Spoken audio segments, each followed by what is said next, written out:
नमस्कार। डीडी बिहार के इस खास कार्यक्रम में आप सबका स्वागत है। मैं हूं मणिकांत ठाकुर। आज जो हमारा विषय है बातचीत का, वो इतने बड़े विषय पर है जिसकी चर्चा आज बिहार के गांव-गांव में हो रही है, यानी लैंड सर्वे, भू सर्वेक्षण के बारे में आज हम बात करेंगे। और हम जो सवालों को लेकर आए हैं वो आम लोगों के बीच जो इस बाबत सवाल उठ रहे हैं, उन सवालों के साथ आज हमारे बीच हमने आमंत्रित किया है स्टूडियो में जो भू अभिलेख विभाग के जो निदेशक हैं निदेशालय के, श्री जय सिंह साहब, वो हमारे साथ हैं। ये राजस्व एवं भूमि सुधार विभाग के सचिव भी हैं। तो आज इनसे वही सारे सवालात होंगे जो आम लोगों के मन में उठ रहे हैं और जिनका निराकरण नहीं हो पा रहा है। इस बाबत ये लगता है कि ये बहुत बड़ा बखेरा है, यानी ये जितना बड़ा अभियान है उतनी ही बड़ी मुसीबत भी लोग बता रहे हैं, लेकिन ऐसा है नहीं। ये है कार्यक्रम इस मकसद से सर्वे कराया जा रहा है कि अब तक जो नहीं हो पाया, ज़मीन का प्रॉपर नक्शा जो नहीं बन पाया, जो खतियान दुरुस्त नहीं हो सका, उसको अपडेट करने के लिए, उसको अद्यतन करने के लिए ये सर्वे कराया जा रहा। और ये ज़रूरी हो गया था, इसलिए कि इतना लंबा समय बीत गया कि अब उस कारण भी इतने सारे विवाद गांव-गांव में लोगों के बीच में, खेती या जोत वाले लोगों के बीच में ये समस्या बन गई थी। तो इसलिए आज ये हमारे साथ मौका मिला है। ये विशेष सर्वेक्षण है और हमारे बीच भी एक विशेष मेहमान है जय सिंह साहब। तो आपका स्वागत है स्टूडियो में। और हम शुरुआत जो करना चाहते हैं आज की बातचीत की, वो ये है कि जो जितनी बातें अभी लोगों के बीच में आई हैं, जितना आपके अधिकारियों ने बताया है लोगों को इस सर्वे के संबंध में, अगर उसमें शिकायतें इस तरह की मिल रही हैं, जो समस्याएं आ रही हैं, जो व्यावहारिक कठिनाइयां सामने आ रही हैं, क्या ये प्रोसेस जो है वो बीच में भी बदला जा सकता है? क्या नियमावली में आप कुछ संशोधन भी इसी दौरान कर सकते हैं? तो इस पर हम बातचीत की शुरुआत करेंगे, लेकिन उससे पहले इसी विषय पर एक रिपोर्ट भी हमारे पास है। पहले वो रिपोर्ट देखें।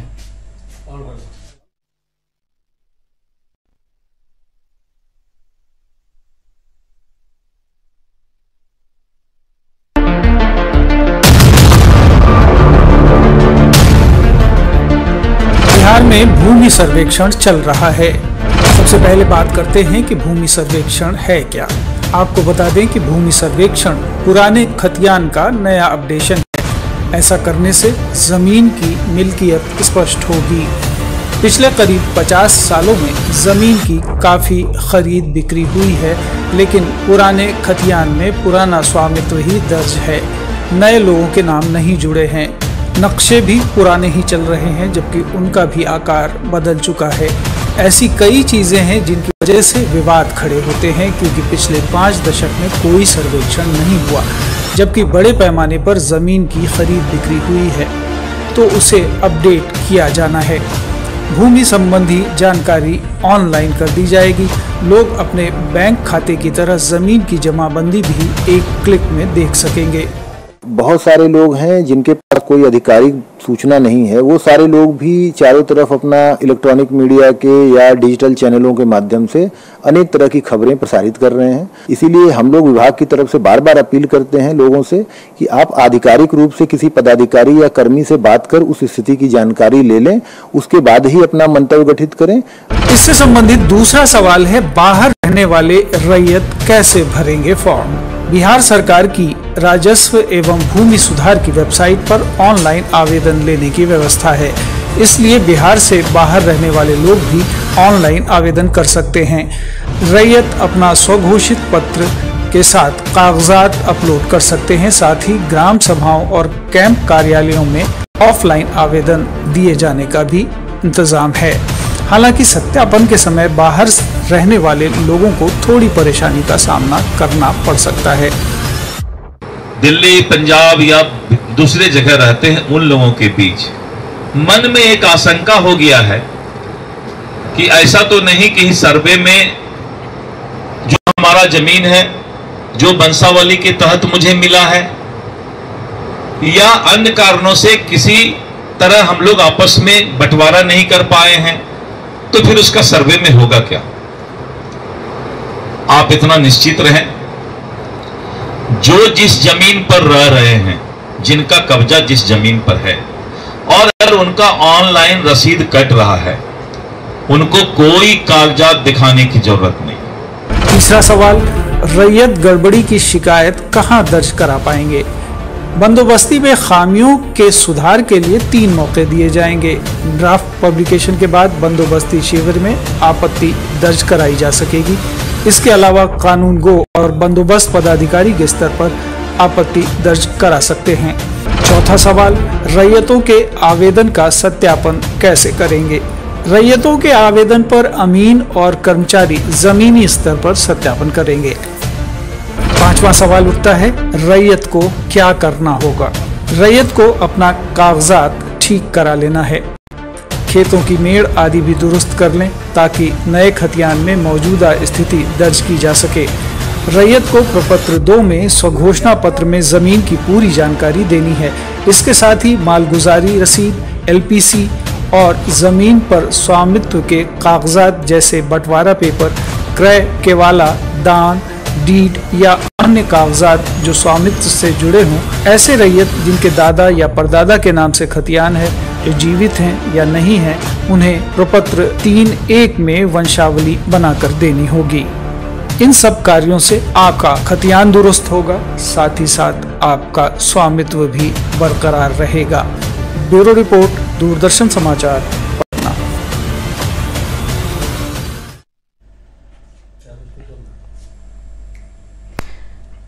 तो चलिए शुरुआत करते हैं बातचीत की। जो मैंने पहला सवाल किया था उस बाबत अगर आप कुछ कहना चाहें तो बताएंगे। देखिए, सबसे बड़ी बात ये कि हम लोगों को ये समझना होगा कि हम लोग जो विशेष सर्वेक्षण करा रहे हैं उसका उद्देश्य क्या है और उसकी प्रक्रिया क्या है। और अभी मैं ये बात इसलिए कह रहा हूँ क्योंकि अभी ये इतना ज्वलंत विषय है और लोग इसके बारे में इतना पूछ रहे हैं, इतना जानना चाहते हैं कि बहुत सारे भ्रामक जो सूचनाएं हैं वो भी बड़े पैमाने पर फैली हुई हैं।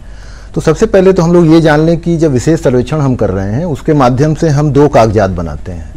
एक कागजात को कहते हैं खतियान और दूसरे को कहते हैं नक्शा।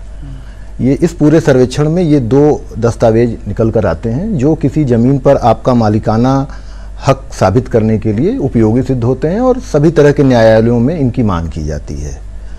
अब रही बात कि सर्वे की जो पूरी प्रक्रिया है, जैसा आपको पता होगा कि सर्वे जो पिछली बार हुआ था, बिहार के कुछ जिलों में रिविजन सर्वे हुए थे और कैडेस्ट्रल सर्वे जो हुआ था वो बिहार में सभी जिलों में हुआ था, लेकिन वो आज़ादी से काफ़ी पहले हुआ था। वो करीब 1892 से शुरू होकर के 1920 तक चला था। तो वो रिकॉर्ड अब काफ़ी पुराने पड़ गए हैं। तब से अब तक जो है ज़मीन के स्वरूप में और साथ ही साथ ज़मीन में अब जो लोग इस समय वर्तमान में मौजूद हैं उनमें भी काफ़ी बदलाव आया है। तो अब ये जो सर्वे हम कर रहे हैं उसकी एक पूरी प्रक्रिया जो है वो एक्ट के द्वारा, एक अधिनियम के द्वारा निर्धारित है, जिसको बिहार विशेष सर्वेक्षण एवं बंदोबस्त अधिनियम 2011 कहते हैं।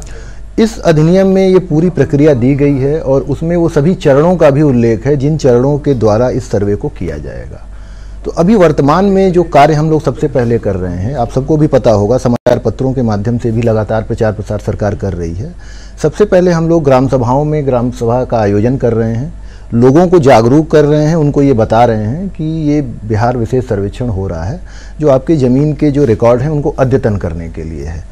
अब उसमें 2 पक्ष हैं, एक पक्ष में लोग हैं, रैयत हैं, और दूसरे पक्ष में सर्वेक्षण कर्मी हैं। तो कुछ दायित्व तो रैयतों का है और कुछ दायित्व तो सर्वेक्षण कर्मियों का है। सर्वेक्षण कर्मियों का दायित्व तो बाद में आएगा, पहले बात कर लेते हैं हम रैयतों का। रैयतों का सामान्य सा दायित्व है, जैसे कोई भी सर्वे होता है तो आप इस सर्वे में एक स्वघोषणा करते हैं। सबसे पहले अपनी ज़मीन जो आपके पास है उसको आप खुद ही डिक्लेयर करते हैं, खुद ही घोषित करते हैं और उससे जुड़े हुए जो भी कागजात आपके पास हैं उसको आप जमा करते हैं। सर्वे की टीम जब जाती है तो इन्हीं कागजातों का एक वेरिफिकेशन करती है और ये देखती है कि वो किस हद तक जेन्युइन है। क्योंकि ये सभी लोगों को लगभग पता है कि ज़मीनों के मामले में बहुत सारी जालसाजियाँ भी होती हैं, बहुत सारे फर्जी दस्तावेज भी हैं जिनका प्रचलन बड़े पैमाने पे होता है और उसी से ज़मीन के विवाद भी पैदा होते हैं। तो ये जो पहली प्रक्रिया है रैयतों की कि इस सर्वेक्षण के प्रक्रम में अपनी ज़मीन को खुद घोषित करें और उससे संबंधित जो दस्तावेज हैं जो ये साबित कर सकें उनका मालिकाना या अभी वर्तमान में वो ज़मीन उनको कैसे प्राप्त हुई। यथासंभव हो सकता है आपके पास न भी हो सकता है आपके पास आधे अधूरे हों, लेकिन जो भी है उसको आप समर्पित करें। उसकी एक व्यवस्था अच्छी कर दी गई है, वेबसाइट पे अपलोड कर सकते हैं। तो यह सबसे पहला कार्य है जो रैयतों को करना चाहिए। इससे पहले कि आप दूसरा जो खास रैयत को क्या करना चाहिए उस पर बताएं, हम ये बीच में जानना चाहेंगे कि जो बहुत लोगों के पास ज़मीन तो है, वर्षों से है, लेकिन कागजात नहीं है, दस्तावेज प्रॉपर नहीं माना जा सकता कि वो है। अब इस हालत में जैसा कि मंत्री बता रहे हैं उसको थोड़ा स्पष्ट करें कि नहीं, अगर वो आपका रसीद कट रहा है तो मान लिया जाएगा कि ये आपकी ज़मीन है, आपका मालिकाना हक बनता है। एक वो, और दूसरा ये भी कि जैसा आप लोगों ने ही कई बार कहा है कि चौहद्दी को देखते हुए वो अगर आपके पास कोई कागज़ नहीं भी है तो चौहद्दी में जो अगर आपका मेंशन रहता है, नाम आ जाता है कि ये प्लॉट उनका है, तो भी उसको एक आधार माना जा सकता है। तो क्या है बात? देखिए, कुछ दस्तावेज तो निर्विवाद होते हैं। जैसे मान लीजिए ये मतलब अलग अलग सिचुएशन पर डिपेंड करता है। जैसे पहले पूर्व का एक खतियान है, उस खतियान में आपके पूर्वजों का नाम है, उन पूर्वजों से होकर के वंशानुगत रूप से कोई ज़मीन आप तक पहुंची है, आपके पिता फिर आप, तो इसमें बहुत ज़्यादा कोई ज़्यादा झंझट नहीं है। ये सीधा सीधा है कि भाई हमारे पूर्वजों की ज़मीन थी और हमारे वंशावली में इतने सारे लोग हैं, शांतिपूर्ण दखल कब्जा में है। तो ये इतने दस्तावेज भी अगर आप दे दें कि हाँ वंशावली इस तरीके की है, अगर कहीं कोई आपसी बंटवारा हुआ है सहमति से उसका कागज दे दें तो फिर बहुत ज़्यादा की ज़रूरत नहीं है। ज़रूरत तब पड़ती है जब बीच में कोई ज़मीन से संबंधित खरीद बिक्री होती है। खरीद बिक्री होती है, फिर वो व्यक्ति उस ज़मीन पर काबिज होता है, तो जाहिर सी बात है कि खतियानी रैयत कोई और है, वर्तमान में जो व्यक्ति है उसका कोई सीधा संबंध नहीं है। तो अब उसको अपनी सेल डीड देनी पड़ती है और जो विक्रेता है जिससे उसने ज़मीन खरीदी है वो उस खतियानी वंशज का कहीं कोई वंश में आता है कि नहीं, ये दिखा देना है। जहाँ तक आप बात कर रहे थे अभी रसीद की, तो रसीद राजस्व से संबंधित जो दस्तावेज हैं उनके साक्ष्य रूप में स्वीकार्य है, लेकिन मात्र रसीद ही पर्याप्त नहीं है। हाँ, क्योंकि ये हम सब लोगों को पता है कि जब हम लोगों ने अभी जो डिजिटल ट्रांसफॉर्मेशन किया है पूरे राजस्व विभाग का, उससे पहले लगभग 4 से 5 वर्ष पहले जो सारे काम होते थे वो मैनुअल ही होते थे, कागजों के आधार पर ही होते थे। तो उन कागजों के बारे में भी रैयतों से, लोगों से, जनता से काफ़ी शिकायतें प्राप्त होती थी जमीन स्तर पर। तो इसलिए मात्र रसीद वो एक साक्ष्य नहीं है, उसके साथ आपको अन्य कुछ दस्तावेज भी देने पड़ेंगे। जी। अब आते हैं जो जिस पर सबसे ज़्यादा परेशानियां लोग झेल रहे हैं, जो विवाद है, और ये इतने दिनों के बाद हुआ है कि अब लोगों को लग रहा है कि ये जो सुप्रीम कोर्ट ने जो कह दिया 2005 में कि ये जो हिंदू उत्तराधिकार अधिनियम है उसमें उसके तहत बेटियों का भी जो बहनों का भी हिस्सा होगा और उसको आप नकार नहीं सकते हैं, आपको वंशावली में दर्ज कराना ही पड़ेगा।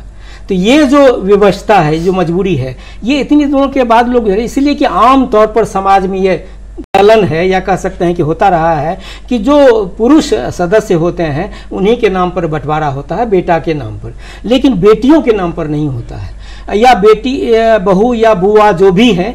तो अब ये इसको लेके जो एक ऐसा मामला एक तरह से उलझ गया है कि जो एनओसी नहीं देना चाहे, कोई बहू, बेटी या बहन एनओसी नहीं दे, अनापत्ति प्रमाण पत्र जो नो ऑब्जेक्शन सर्टिफिकेट अगर वो नहीं दे या देने का इरादा नहीं हो, उस मामले में, उस हालत में क्या करना चाहिए? अगर उसका नाम आप नहीं देते हैं तो एक ये आप उचित नहीं है, वो आपका जाली माना जाएगा सर्वे में जो आपने दर्ज किया है फॉर्म में। देखिए, जाली की बात मैं अभी नहीं कह रहा हूँ, देखिए, एक तो विधिक प्रक्रिया है। अगर कोई हिंदू उत्तराधिकार अधिनियम में संशोधन हुआ है और वर्तमान में लागू है तो हमें उसका अनुपालन तो करना पड़ेगा।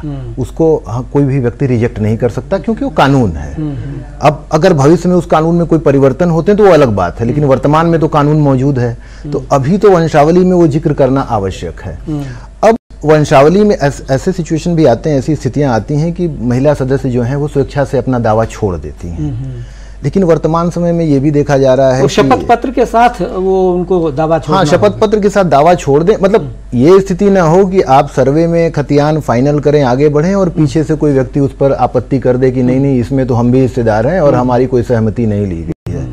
और अभी वर्तमान में जो लैंड की जो वैल्यूएशन है, जो जमीन की जो कीमतें बढ़ रही हैं, इतनी बढ़ गई, हाँ, तो उसकी वजह से बहुत सारे इस तरीके के विवाद निकल करके आ रहे हैं कि पहले जिन लोगों ने अनापत्तियां दी भी थी, आज अगर उनके उत्तराधिकारी हैं तो वो उस पर ऑब्जेक्शन क्रिएट कर रहे हैं, ऑब्जेक्शन खड़ा कर रहे हैं। एक बार दे देने के बावजूद उनके जो वंशज हैं उनके वो इनकार कर सकते हैं। हाँ, वो इनकार मतलब कोई प्रक्रिया नहीं है, लेकिन चूंकि अगर किसी को विवाद करना है, किसी को मामले को उलझाना है, तो इस तरीके की हरकतें, भूमि विवाद ऐसे ही उत्पन्न होते हैं। वो बेसिकली मैं हमेशा कहता हूं कि भूमि विवाद की जड़ में बेसिकली पारिवारिक विवाद है। परिवारों में आम राय समझौता ये बन नहीं पाता है। खासतौर से भी जो आप बता रहे हैं सामाजिक मान्यता की बात, मैंने भी देखा है बहुत जगह इस तरीके का कमेंट्स आए हुए हैं।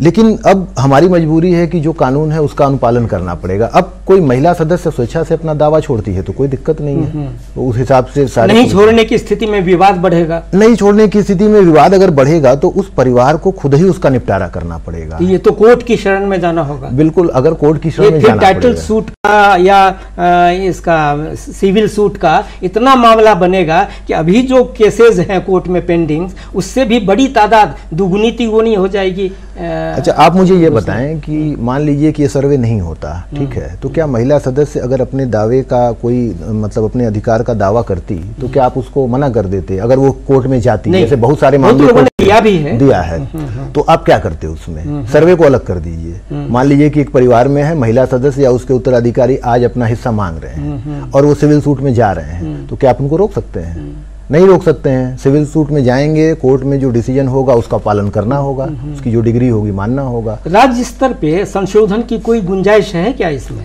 हिंदू उत्तराधिकार अधिनियम में राज्य स्तर पर संशोधन की कोई गुंजाइश मुझे लगती नहीं है। अब सरकार इस पर विचार लेकिन क्या सभी राज्यों ने इसको लागू किया है? जैसे उत्तर प्रदेश में कहा जाता है कि इस तरह का मामला नहीं है, ऐसा क्या मामला? देखिए, नहीं, ऐसा मामला चूंकि अधिनियम है तो अधिनियम समान रूप से देश में लागू है और ऐसा नहीं है कि कोई एक राज्य मानेगा और दूसरा राज्य नहीं मानेगा। ये स्थिति तब महत्वपूर्ण होती है जब कोई हिस्से की मांग करता है या नहीं करता है। अगर करेगा और विधिक प्रक्रिया में जाएगा तब तो उसका अनुपालन करना पड़ेगा। और अगर कोई महिला सदस्य या उसके जो उत्तराधिकारी हैं वो संतुष्ट हैं, उनको नहीं चाहिए कोई हिस्सा, वो शांतिपूर्वक अपनी जगह रह रहे हैं, तो फिर कोई विवाद ही नहीं खड़ा होगा। एक सुझाव आया है जयसिंह साहब, वो ये कि जो बेटी है या बहन है वो खुद आके सर्वे के दौरान अगर ये आवेदन करे या वो प्रपत्र भरे और ये कहे कि हम हिस्सा लेना चाहते हैं, तब तो उनको हिस्सा में या वहाँ दर्ज किया जाएगा। अगर वो नहीं माने, नहीं दर्ज करते, कोई आपत्ति उनकी तरफ से नहीं आती है, तो इसको मान लिया जाना चाहिए कि वो उनको कोई एतराज नहीं। तो इसको मैं अगर आपसे पूछूं कि मान लीजिए महिला सदस्य को छोड़ दीजिए, अगर 3 पुरुष सदस्य हैं, तब आप ये कहें कि वो तीनों सदस्य आकर के कहें कि हमको अपना हिस्सा चाहिए, और जो व्यक्ति वहां अनुपस्थित है, अगर वो अनुपस्थित है, वो नहीं कहता है कि हमको अपना हिस्सा चाहिए, तो उसका हिस्सा बाकी 2 लोगों में बांट दिया जाए, यह क्या उचित होगा? ये तो नहीं होगा। तो सिमिलर सिचुएशन है, यहाँ पर पुरुष और महिला की बात नहीं है, ये मतलब इक्वल राइट की बात है, समान अधिकार की बात है। अगर कोई व्यक्ति अनुपस्थित है तो उसकी अनुपस्थिति में आप उसके हिस्से का निर्णय नहीं ले सकते हैं। लेकिन समाज में इसको लेकर अगर बहुत बड़े स्तर पर किसी तरह का विरोध शुरू होता है, तब सरकार का क्या कर्तव्य है? फिर सरकार कोई निर्णय लेगी। अभी तो हम इसकी शुरुआत कर रहे हैं। इसकी शुरुआत में बहुत सारी चीजें आई हैं जिससे सरकार भी अवगत है, हम लोग भी अवगत करा रहे हैं। अभी सर्वेक्षण अपने बिल्कुल ही प्रारंभिक चरण में है। इसीलिए मैं पूछना चाहता था कि कोई संशोधन बीच में प्रक्रिया के दौरान गुंजाइश है कि नहीं? देखिए, संशोधन ये इस पर निर्भर करता है कि वो आवश्यकता उसकी क्या है और वो संशोधन विधिक रूप से कितना मान्य होगा। इसको देखकर ही सरकार कोई निर्णय लेगी। अभी वर्तमान में ऐसा कोई प्रस्ताव विचाराधीन नहीं है। आने वाले समय में जब सर्वेक्षण की प्रक्रिया आगे बढ़ेगी, अधिक से अधिक लोगों के फीडबैक आएंगे, लोगों के सुझाव आएंगे, समस्याएं सामने आएंगी, तब सरकार सोच सकती है कि क्या किया जाए, कोई रास्ता निकाला जाए। तो देखेंगे इसको लागू करने में आपका विभाग जो है वो हस्तक्षेप इस रूप में क्या कर सकता है कि अगर कठिनाई सामने आ रही है तो ठीक है, इसका रास्ता निकाला जाए, और उसमें अगर आप ऐसा कर देते हैं ताकि वो जो रुकावट जहां आ रही है वो ख़त्म हो जाए, तो क्या ये नियमावली में संशोधन या नियमावली को थोड़ा सा बदलने का अधिकार राज्य सरकार के पास नहीं है? नियमावली में संशोधन का अधिकार राज्य सरकार को है, लेकिन ऐसे कानून जो केंद्रीय कानून है और समान रूप से पूरे देश में लागू हैं, उसको अपने राज्य में किसी तरीके से अमेंड करना ये किसी राज्य सरकार के लिए आसान नहीं है। इसके लिए विधिक राय ली जाएगी, अगर ऐसी जरूरत समझेगी तो सरकार विधिक राय लेगी और विधिक राय के मुताबिक आगे काम करेगी। एक और सवाल लोग उठाते हैं, और ये एक तरह से आग्रह भी है, अपील भी है सरकार से, कि ये जो प्रक्रिया में जो कठिनाइयां होती हैं जो व्यावहारिक नहीं है, जैसे कि मांगा गया था कि आप मृत्यु प्रमाण पत्र लाइए अगर आपके पूर्वज पिता जो अब नहीं है, वो अगर नहीं है तो इसका प्रमाण आप दीजिए और इसके लिए आपको वो प्रमाण पत्र चाहिए। गांव देहात में लोग मृत्यु में के मौके के पर उसमें प्रमाण पत्र भी नहीं रखते हैं, तो अब उसके बाद उनको वहां से हटा दिया जाता। आपके कर्मचारी कहते हैं कि नहीं ये जरूरत है, तो उस स्थिति में क्या करना चाहिए, उसमें कैसे? नहीं, ये दस्तावेज इतना मैंडेटरी नहीं है, एकदम बिल्कुल भी ऐसा आवश्यक नहीं है। अगर किसी व्यक्ति की मृत्यु 50-60 वर्ष पहले हुई है, तो जैसा मैंने बताया कि हम लोग ग्राम सभाओं का आयोजन करते हैं, तो अगर गांव में किसी की मृत्यु हुई है तो निश्चित रूप से लोगों के मस्तिष्क में वो रहता है। लोग बताते हैं कि हाँ फलां व्यक्ति की मौत इतने वर्ष पहले हुई है,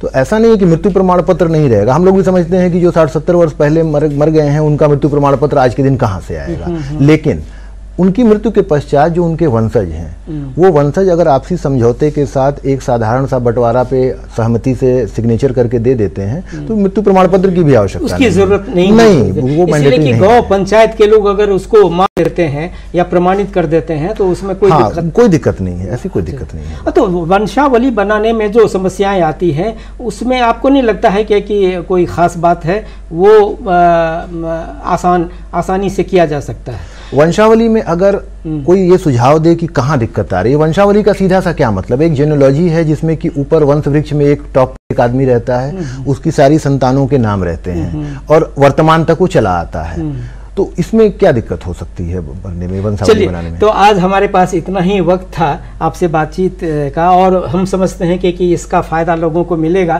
तो जाहिर है कि ये जो आपके सामने बड़ी समस्या सर्वे को संपन्न कराने की आई है, उस बाबत लगता है आज के इस बातचीत से आपको कुछ इसमें ऐसे कुछ जवाब मिले होंगे जिनसे आपको आसानी हो सकती है सर्वे कराने में। आप सबका भी शुक्रिया, और आपका बहुत बहुत शुक्रिया। बहुत बहुत शुक्रिया आपका।